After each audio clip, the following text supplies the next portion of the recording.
Deep beneath a red planet at the edge of the Outer Rim, a single insectoid survivor crouched in the dark. He had no name that anyone still living remembered. He was the last of his kind in the world his people had built. Every other member of his species on that planet was gone, and he was guarding a queen egg, because as long as he and that egg survived, the loss his people had endured remained unfinished. The planet was Geonosis. Most fans remember it as the place where the Clone Wars began. The arena, the opening confrontation, 200 Jedi descending into a trap. That version of the story is real. It is also a fraction of what actually happened there. The fuller record runs for decades, across canon and legends, and it reveals a planet that mattered to galactic history in ways the films never had time to show. When Obi-Wan Kenobi tracked a bounty hunter's trail from Kamino into the Arcana sector of the Outer Rim, the same sector as Tatooine, what he found did not look like much. The Attack of the Clones visual dictionary confirms the sector placement, and every visual detail of the planet reinforced why the galaxy had overlooked it for so long. Dark red, wrapped in a ring system of rocky debris, Geonosis registered on civilian scanners as a difficult, unremarkable rock. Ships approaching through the debris field could take irregular paths that bypass standard transit logging, and cargo could move in and out without appearing in any Republic database. The surface reinforced the illusion. Temperatures swung between harsh daytime heat and freezing heights. Dust storms swept the open plains constantly. There was almost no surface water. Nothing grew on the plains, and nothing lived there that did not need to. It was not a lifeless world, it was hiding. What Kenobi could not see from orbit was the civilization buried inside the rock formations below. The Geonosians, an insectoid species with hardened exoskeletons and compound eyes, had carved entire Hive cities into enormous stone spires that rose hundreds of meters above the surface. From a distance, those cities blended almost perfectly into the natural rock. You could fly over the planet at low altitudes and miss the fact that millions of beings lived inside the structures below you. Beneath the spires, the Geonosians had built something the galaxy was never supposed to find: a full industrial civilization. Foundries, fabrication lines, and production halls had been running for generations, long before anyone had heard the word separatist. As established in the Attack of the Clones visual dictionary, the hierarchy that ran this infrastructure was biological, not political. Individuals were not assigned to roles, they were bred into them. At the bottom were the drones, workers produced in enormous numbers, with limited cognitive range and living conditions not designed for long life. They did the physical labor. They were considered replaceable by design. Few of them lived long enough to be treated as anything else. It was a system that worked, as long as the people being consumed by it never had to be counted as people. That logic would matter later in ways the Geonosian aristocracy never imagined. Above the drones were soldiers, winged fighters with sonic blasters who enforced caste boundaries. Above them were the aristocrats, the managerial class who ran the Hive colonies and decided what Geonosis produced. At the top of the political structure sat Archduke Poggle the Lesser, and above even Poggle sat the Queen, a massive, immobile biological authority housed in the deepest chambers, whose decisions the entire Hive accepted without question. Then the right buyer arrived, and Geonosis stopped being a secret. Darth Sidious, the Sith Lord operating behind the identity of a Republic senator, did not stumble onto this planet. He selected it deliberately long before the Separatist crisis became visible to anyone in the Senate or the Jedi Council. His plan required a world that could build an entire army in secret. Geonosis already was that world. The approach to Poggle was made through Count Dooku, who served as the visible face of the arrangement. To the Archduke, the offer looked straightforward: align Geonosis with the emerging Separatist movement,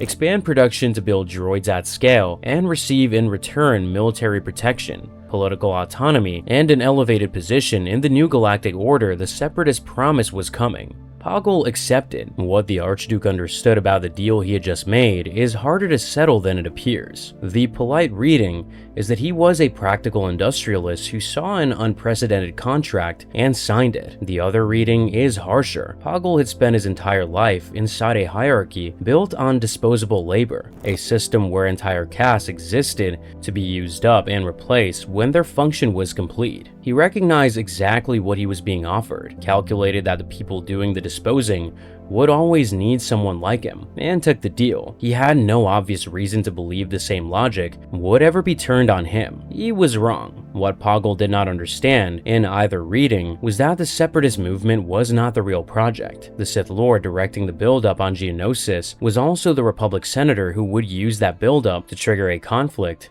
grant himself emergency powers, and deploy a clone army that had been commissioned in secret years earlier. Sidious was managing both sides at the same time. The Geonosians were not partners, they were a production asset in a plan that had already decided their final role. Somewhere in the lowest production halls, a drone worker no one would ever name kept to his assigned tasks. He had no knowledge of the deal Poggle had made, no understanding of the forces above him. He simply worked, as he had been bred to do, in a system that had never once considered what it owed him. The expansion was enormous. New assembly lines were cut deeper into the Spire network. Droids of every class were built by the hundreds of thousands and held in staging areas beneath the surface, away from any sensor sweep the Republic might authorize. The Jedi knew Geonosis existed. They did not know what it had become. Beyond the droid armies, certain underground chambers hosted projects that Poggle kept even further from outside observation. And in the deepest of those chambers, something was being drafted that the galaxy had no idea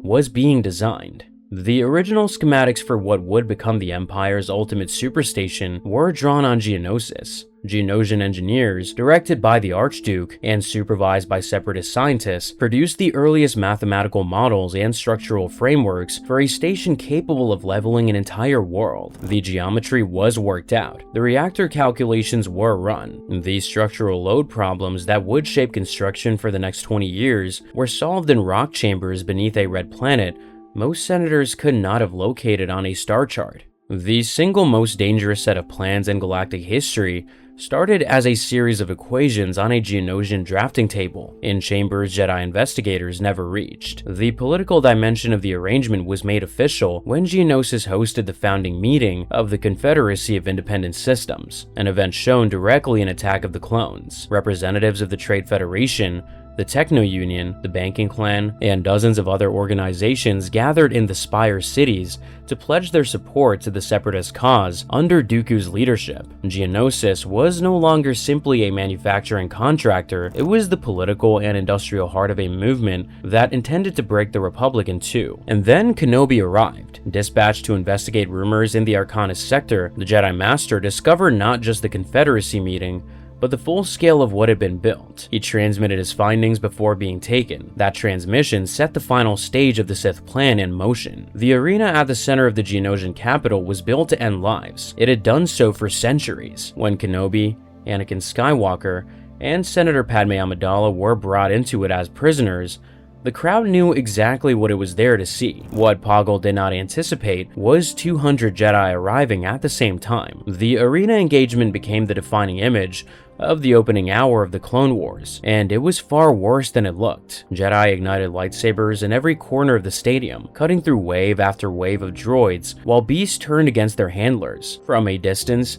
it looked like a victory. It was not. Of the 200 Jedi who entered the arena, fewer than 30 survived long enough to be pulled out by clone gunships arriving under Yoda's command. Nearly 170 Jedi, including Masters, Knights, and Padawans, fell in a single afternoon. The Clone Wars animated series later accounted for the full scale of it, the breakdown by rank, and the weight of what the Order had absorbed on a planet it had nearly dismissed entirely. The ground engagement that followed told an equally grim story. On the surface, it looked like a Republic advance, with clone gunships pushing into the canyons and infantry engaging droid formations across the Red Plains. But Geonosian soldiers used the underground passage network to move forces beneath the advancing clone lines and emerge behind Republic positions. Clones, following standard infantry doctrine, were fighting an enemy that understood the ground under their feet in ways no tactical map could match. The Republic had accounted for the droid armies and the arena defenses. It had not accounted for the planet itself, and while the Republic counted its fallen in the arena and the canyons, Dooku was already gone. He had departed Geonosis before the outcome of the engagement was determined. While Jedi were falling in the arena above him, he walked out of a chamber beneath the spires with a sealed case. Inside that case were the complete schematics, every equation, every structural diagram,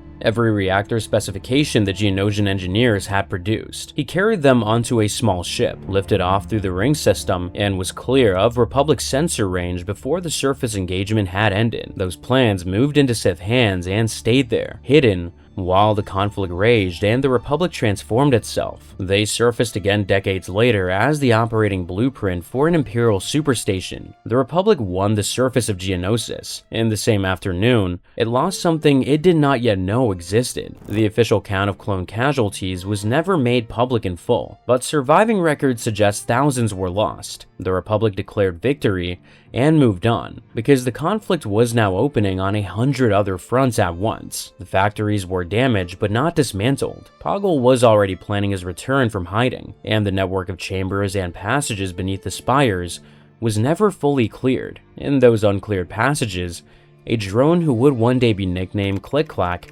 retreated further into the dark, deeper than the clones had pushed, deeper than the Jedi had searched. He did not understand the conflict above him. He understood the tunnels, and he kept moving. While the Republic celebrated its opening victory, Geonosis was already returning to what it had always been, and in the chambers deep beneath the spires, something far older than the Separatist project was waiting. Queen Karina the Great held court in the deepest sections of the Geonosian catacombs, far below the levels Poggle controlled. She was older and larger than the queens who managed active Hive colonies. More importantly, she had developed a capability the Jedi had never encountered. Using a refined strain of Geonosian brainworms, a parasitic organism native to the planet, Karina could override the minds of the living hosts and even reanimate lifeless Geonosian drones for short periods, directing them in combat. The clones who entered those passages described what it was like: helmet lights carrying only a few meters in the dark, and figures that did not stop when challenged, did not slow down when they took fire, simply kept coming until they were pulled apart or until they reached the line. Clone Wars Season 2, in the episodes Legacy of Terror and Brain Invaders, followed the discovery and aftermath. Jedi Master Luminara Unduli was taken and brought before the Queen. Obi-Wan Kenobi and Anakin Skywalker descended into chambers no Republic survey had reached to retrieve her. They escaped only because a control collapse sealed the deepest sections under thousands of tons of rock. Whether Karina survived was never confirmed. The brainworm threat extended beyond Geonosis itself. A single parasite infected a clone from the rescue team who carried a clutch of eggs onto a Republic medical frigate. Padawan Ahsoka Tano contained the outbreak after Skywalker extracted the worm's single weakness from Poggle himself. The parasites could not survive sustained cold. The incident confirmed that Geonosis harbored biological dangers that had never been cataloged, layers of threat beneath the industrial and military layers the Republic had focused on entirely. The Republic returned to Geonosis because the factories had to be broken permanently. The second campaign proved just how much the planet had learned from the first. In the months that followed the first engagement, Poggle re-emerged and resumed control. The damaged production halls were repaired, and within months, Geonosis was supplying Separatist military assets at rates that matched its pre-conflict output. The Republic had won the surface. It had not broken the machine. The second campaign on Geonosis, documented in Clone Wars Season 2, across the landing point at Rain and weapons factory, was planned as a deliberate military operation. 4 strike columns, each led by a Jedi general, including Kenobi, Luminara, Ki-Adi-Mundi, and Skywalker, targeted the production infrastructure directly. The approach through the ring system was contested from the start. Pilot losses were severe. On the ground, Ki-Adi-Mundi's column was pinned in open terrain by coordinated droid fire, taking casualties at rates that field commanders described as unsustainable. The Geonosians had learned Republic tactical patterns and used the terrain with far more sophistication than during the first confrontation. Luminara pushed through the inner passage systems, where close quarters negated Republic advantages in firepower entirely. She was taken and brought before Queen Karina. Kenobi and Skywalker descended into the deep chambers once more, emerging with both Luminara and Poggle in custody. Without his authority, the remaining resistance fragmented. The foundries were dismantled rather than simply damaged. Geonosis was removed from the Separatist industrial network. The second campaign accomplished its military objective. What it did not change was the nature of the place, or the attention that its role in a far larger project had already attracted. With the Clone Wars over and the Imperial regime declared, Geonosis had served its purpose. What the new government did next was not a side effect of conflict, it was a decision. The proclamation of the Galactic Empire in 19 BBY ended the Clone Wars within days. Separatist droid armies shut down across the galaxy. For Geonosis, the transition was initially unclear. The droid production infrastructure had already been dismantled, but the Geonosian population remained, along with the engineering knowledge that had made the planet valuable in the first place. The Imperial regime moved on that knowledge immediately. The superstation project, still in its early construction phase at a classified location, required the specialized engineering expertise Geonosian designers had contributed since the project's beginning. Under Imperial supervision, Geonosian engineers were put back to work refining the station's structural specifications. The population of Geonosis became a managed workforce, not contractors this time, subjects. In Legends accounts, the conditions deteriorated further and faster than anyone acknowledged. Imperial administrators threatened the Geonosian workforce as a resource with no obligations attached. Entire Hive sections were placed under compulsory labor. Workers who resisted reassignment were not disciplined. They were removed and replaced from the surviving population. The servitude that had always existed within the Geonosian caste system was now administered from the outside by an occupying authority with no investment in the species' survival. The superstation specifications were finalized. The Geonosian engineering contribution was complete, and at that point, the Empire's calculation about Geonosis changed completely. Every drone, soldier, aristocrat, and surviving queen possessed partial or complete knowledge of what had been designed on their world. That knowledge represented a security risk the regime determined it could not manage through normal means. Relocation was impractical at the scale required. Long-term containment was unreliable. The solution was simple. It was also the most extreme option available, applied without hesitation by administrators given full authority and asked no further questions. What followed was described in Imperial records as a population relocation initiative. Surviving accounts from the Rebellion era described it as something else entirely, a systematic planetary purge using chemical agents delivered on a global scale, reaching the surface and the passage network below at the same time. The Geonosian Hive civilization, a society that had survived thousands of years inside its spire cities, was gone in a matter of days. There is a hard logic in what happened. The Geonosian aristocracy had built and maintained a society in which entire castes existed to be used up and replaced when their function was complete. Drones were not protected when they failed quotas. Soldiers were not protected when they failed orders. The system never recognized a category of person who deserved to continue existing simply for being a person.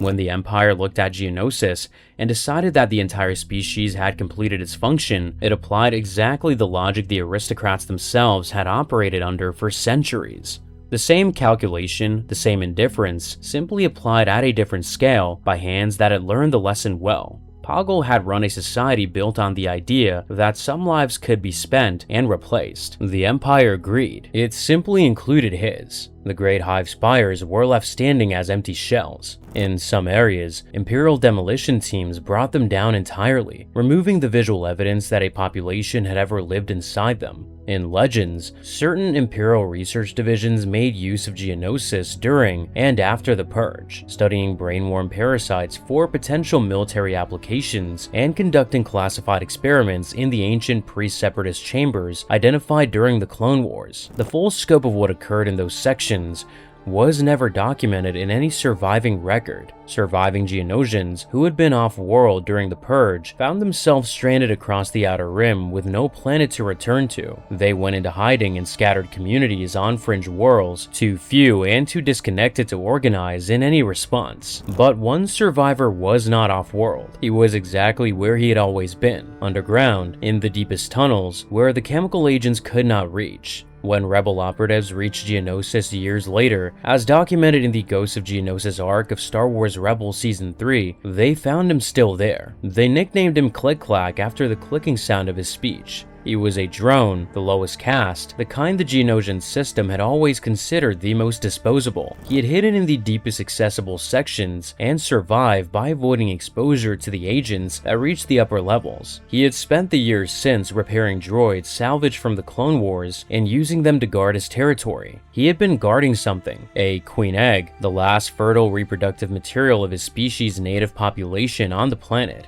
He kept it in a hidden chamber, alone, with no way to communicate his situation to anyone off-world, and no way to know whether anyone was still looking. He tried to tell the rebels what the Empire had built over his world by drawing concentric circles in the dirt. They mistook the drawing for the queen egg, then for the rings of Geonosis, then for something else. The figure he was trying to describe was the superstation. They did not understand him until much later. While the rebels were down in the passages with klik-klak, they found something else. In the deeper air shafts, the Empire had left behind massive industrial canisters, the actual delivery instruments of the purge, abandoned at the site of their use. The rebels could not bring the canisters off-world. They were lost during the escape, but they took images. Those images became the first documented proof that the regime had wiped out an entire planetary population to protect a classified project. It was not a side effect of conflict. It was a policy decision made in full knowledge of what it would cost by an authority that considered the cost acceptable. The superstation was eventually completed, deployed, and brought down. The regime that built it fell at Endor, but Geonosis remained exactly as it had been left. The station the Geonosians helped design was used against Alderaan and brought down at Yavin, ended by a pilot from Tatooine,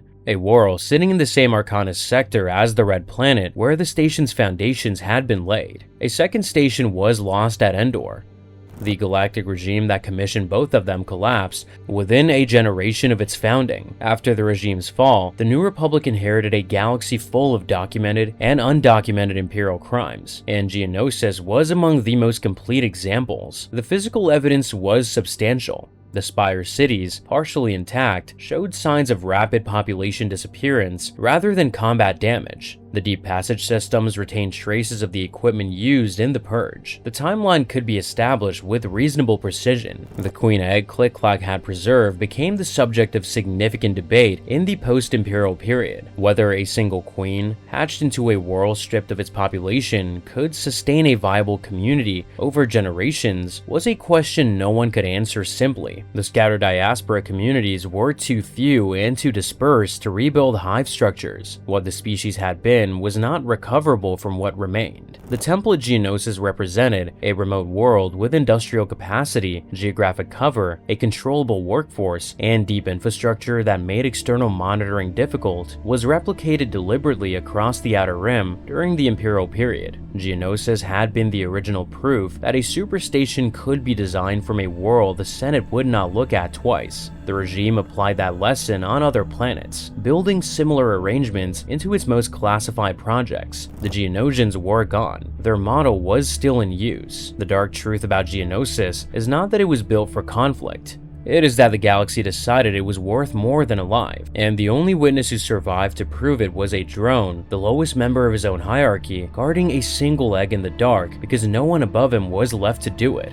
Quick note before you go, members get early access and a few videos that stay off the main channel. If that's interesting, the link is in the description. Otherwise, here's another video you might like.